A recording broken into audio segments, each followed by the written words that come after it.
Edward was talking to Trevor when Douglas steamed by. He was pulling a train of heavy coal cars. "Come on, Edward. Stop gossiping in the sun when there's work to be done." Later, Edward spoke to Douglas. "Trevor and I are old friends, and you and he have a lot in common, too." "We do?" quizzed Douglas. "And what would that be?" "Scrap," said Edward quietly. Douglas gasped. "Don't mention that word. It makes me wheels wobble." "It does the same to Trevor," replied Edward. "He was being sent to the scrapyard, but the vicar and I saved him, and now he's really useful again. Even so, Sir Topham Hatt certainly does need another steam engine here." "Aye, he does, and quickly." That night, Douglas was still working. He had taken the midnight goods train to a station at a faraway part of the island where only the diesels work.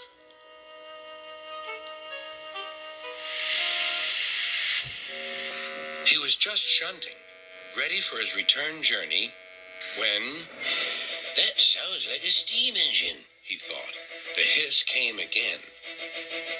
"Who's there?" asked Douglas. A whisper came. "Are you Sir Topham Hatt's engine?" "Aye, and proud of it." "Well, I'm Oliver, and I'm with my brake van towed. We've run out of coal and have no more steam." "But what are you doing?" "Escaping." "From what?" "Scrap." Douglas shivered. Then he remembered Edward's story about saving Trevor.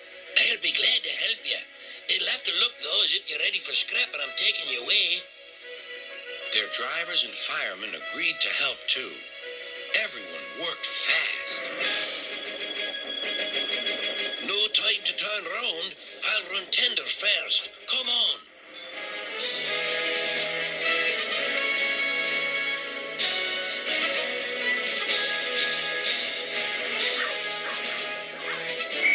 But before they could clear the station, they were stopped. "Aha!" called a foreman. "A Great Western engine and a brake van, too. You can't take these." "Aye, but they're all for us," said Douglas's driver. "See for yourself." The foreman looked all over Oliver. "Seems in order. Right away, guard."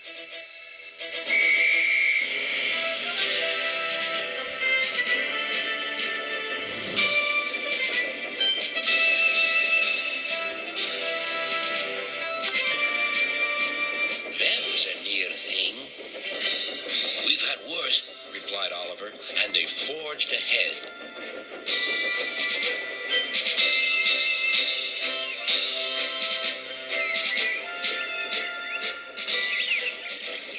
It was daylight when their journey ended.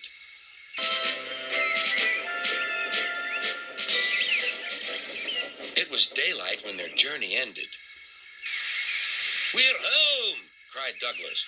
"Shh," said his driver. "There are the works. We'll find a place for Oliver." Oliver said goodbye and thank you, and Douglas puffed away.